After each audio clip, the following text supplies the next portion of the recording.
Welcome everyone to a new year, 2024, and to a new discussion about Capricorn. I'm here with Leslie Michelle and Teresa Kelly, and we are so excited to explore these mysteries even more deeply, and especially with the last few days, about 3 weeks maybe, of Pluto in Capricorn going into Aquarius. Then it'll be in Aquarius until September 1st, and then it goes back into Capricorn for a few weeks. Then it's going to go into Aquarius in November and stay there for like 20 years. So we just have this last hurrah of Pluto in Capricorn. And Pluto's job is always to bring the shadow to light. And so we've been having really fun conversation about how that's been happening for us. And so I just want to say on January 20th, the Sun Pluto conjunction is at 29 Capricorn and 59 minutes. So 29 degrees and 59 minutes. Now there's 30 degrees in every sign and 60 minutes in every degree. So 29:59 means it's just 1 minute away from being an Aquarius, but it's the most comprehensive aspect of Capricorn we can possibly experience. And as Pluto is making it the last conjunction to the Sun in Capricorn in over 200 years, basically, no one that's alive right now is going to live to see this again. It's pretty amazing. So, what is the shadow that's being illuminated by Pluto and the Sun coming together on January 20th? And literally, it's like a new moon point, something we're going to be experiencing going forward for the next 248 years or so. Pluto's cycle is about 248 years. So before it comes back to this point. So some of these shadow issues that we've been exploring are how often Capricorn, people who have a lot of strong Capricorn or Saturn, will be scapegoated. They'll be blamed. They're the reason things are wrong. I grew up with this. I was born into this. My father said I ruined his life by being born. So, and he loved to tell me that as I was growing up. So I got scapegoated from a very young age, and I've continued that pattern into my adult life. And I feel like I'm getting past it now. And we'll talk a little bit more about how we become aware and how we're getting past it as we go. But I think it comes from people who don't want to take responsibility for what they've done or how they've co-created a situation. So it's easier just to blame it on somebody else. And often Capricornian people tend to take that blame and feel responsible and try to fix it. It's just tiresome even listening to you say all that. Yes. So we're going to share a little bit about how we've experienced that. And I've already shared mine. I got it from the get-go. And I've had prior husbands who would scapegoat me too, and so on. So I've had a lot of experience with this. And I feel like I'm in a place now in my life where I'm moving past it. But it's interesting to sometimes encounter it again through unexpected sources and places. So I'm going to pass this off to Leslie, and she's just had a very interesting experience with this while we're talking.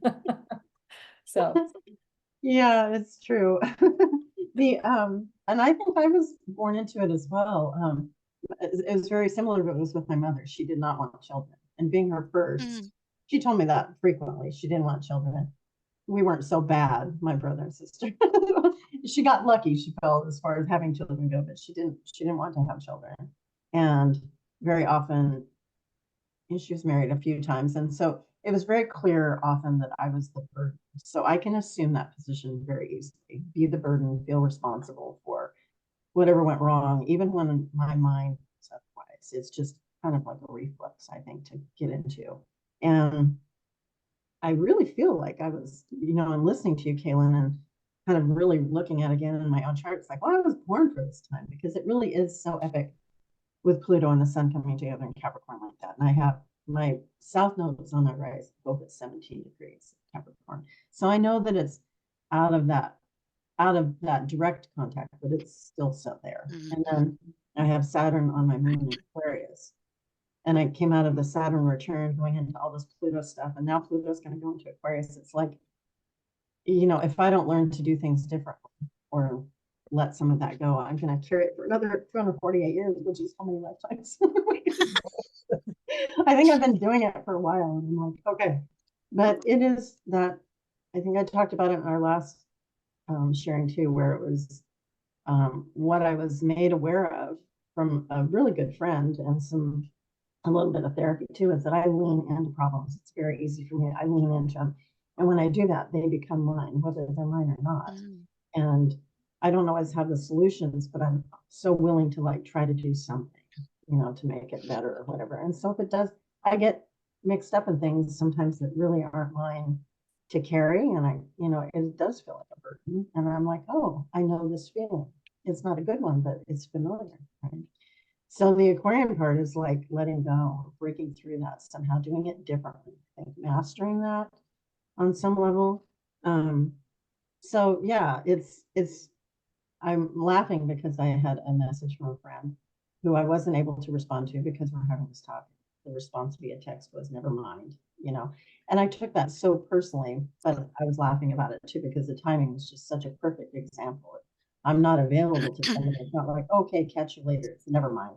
You know, it was funny in the moment, but yeah, the intensity of this is very real, and Pluto can make it all feel really heavy, but it's also really powerful.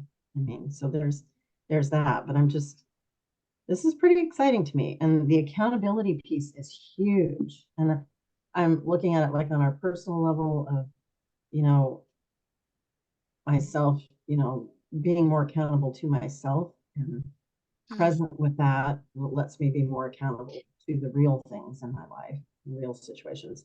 But also looking at that in the world, that we're in this time where everything is breaking down for something new to be born, and this accountability with the scapegoating, gaslighting, it's like such a big view of that whole energetic package. So, Teresa.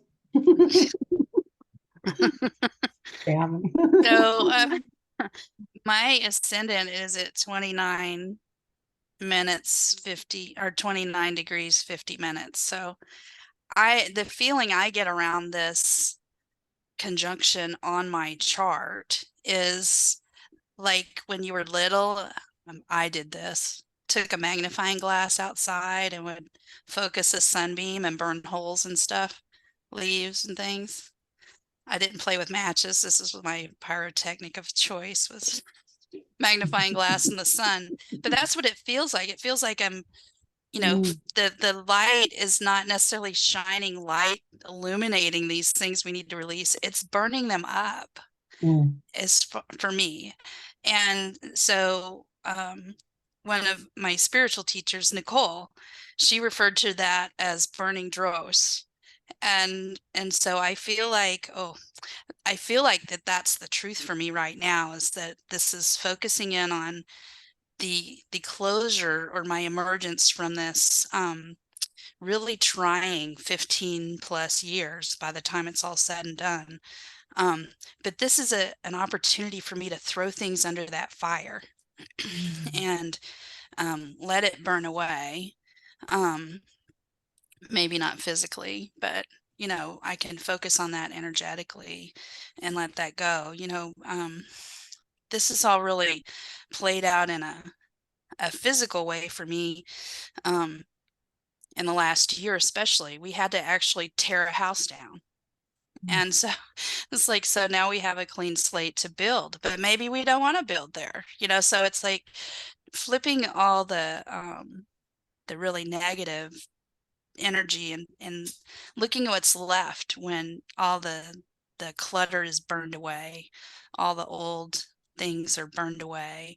And then, you know, I don't know how much we want to get into all of this, but the scapegoating for me is so easy. I'm so willing to go in and take the blame.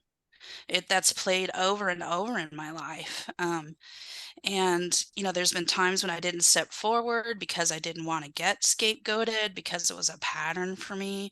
I didn't have parents who expressed not really wanting their children, but I got blamed for everything. I was the oldest, so I got blamed for everything. I was never asked if it was what actually happened. I got grounded for 6 weeks one time and drug home from my friend's house at 7 a.m. because my car got wrecked and dented.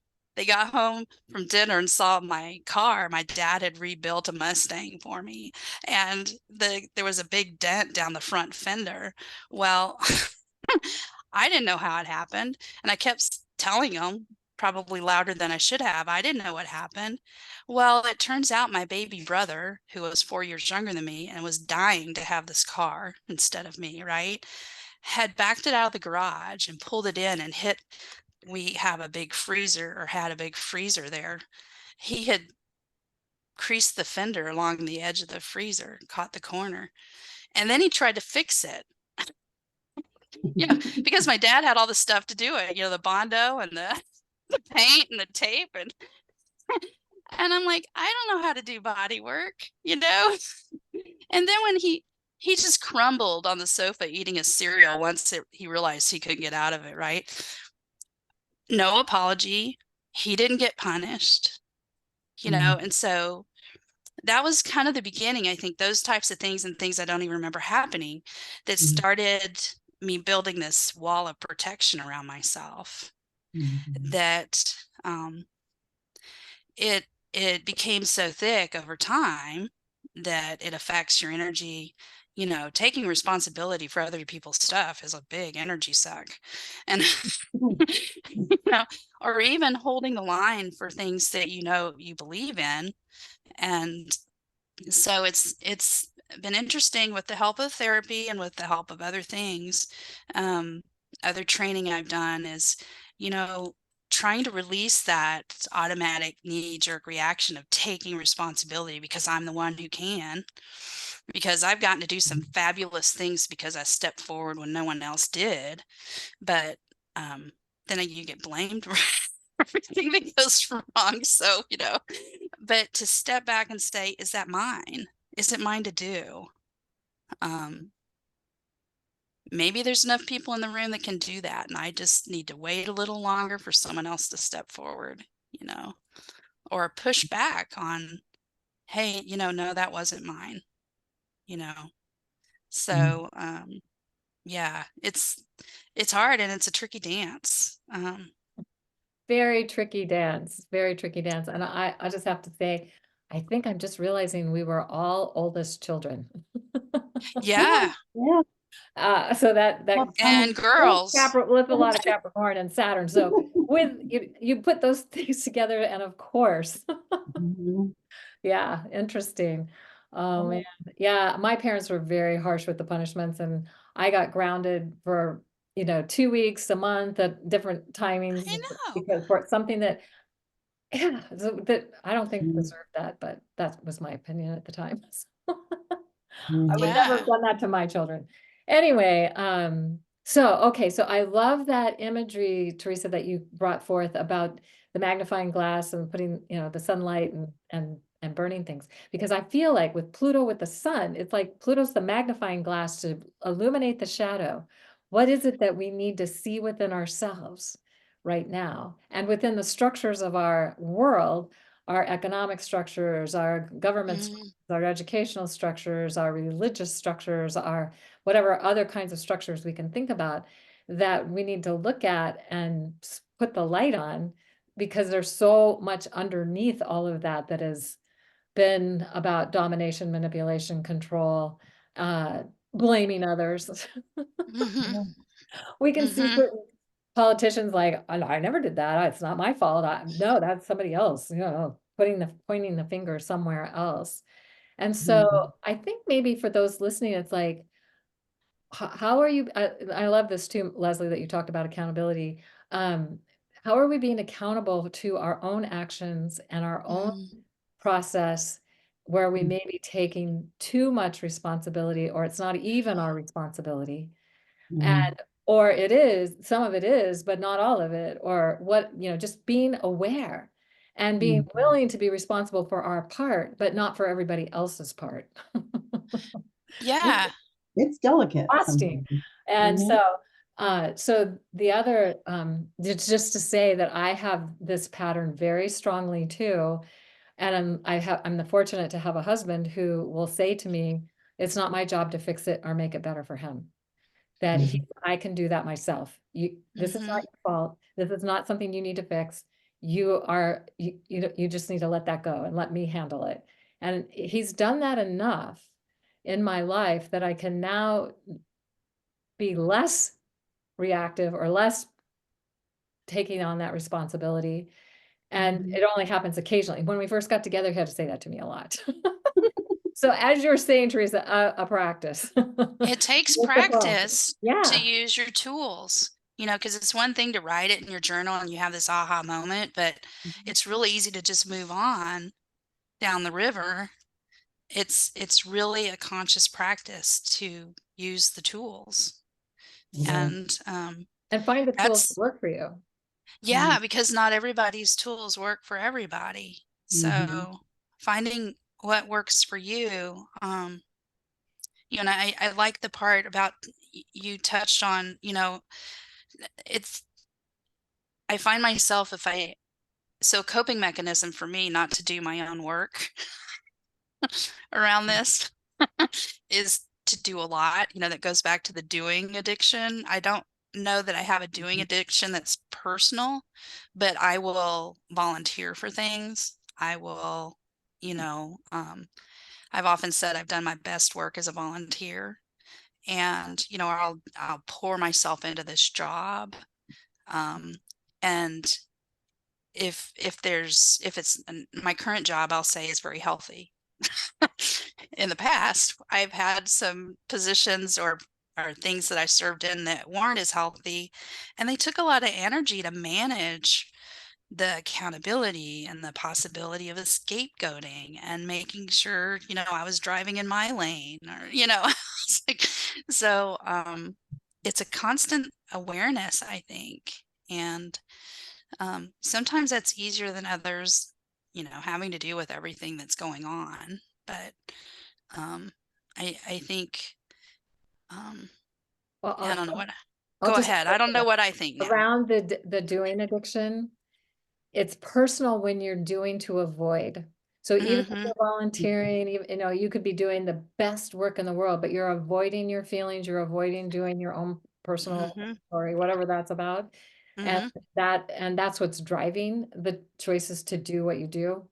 So that's definitely part of the doing addiction. And it's very much Saturn and Capricorn drive, the way that we have been experiencing them in our current culture. And I feel like this Sun Pluto conjunction is an opportunity, like a new moon point, to start setting something different in motion. Yeah. Yeah. Agreed. So Leslie. Yes.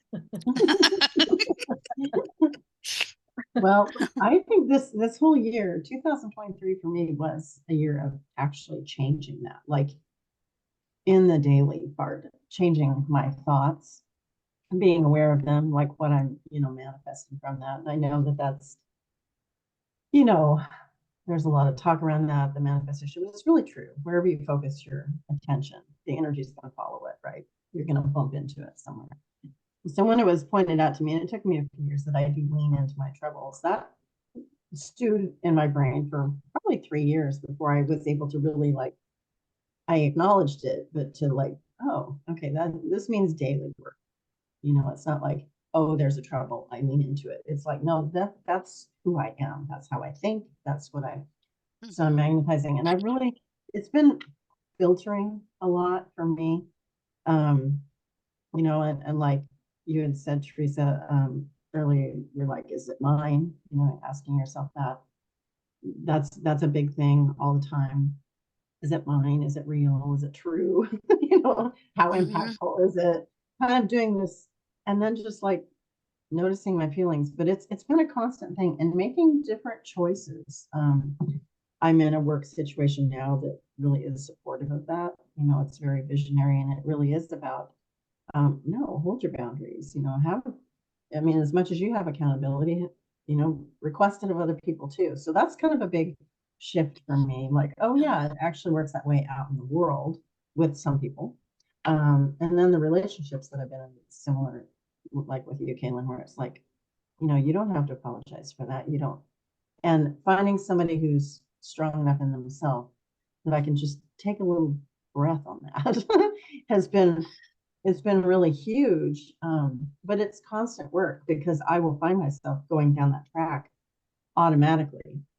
But I, with practice, I guess, you know, and there's all of the tools, meditation, everything. And I'm inconsistent with everything at best. That's me. I mean, if I have to take medicine every day of my life, I wouldn't do it. I'm, I try, I mean, I shouldn't say that, but that's how deeply ingrained it is. Like, I'm just inconsistent at best, but I can, you know, get down that track a little bit, notice it, and then start to wind back so that I'm not fully compelled into that.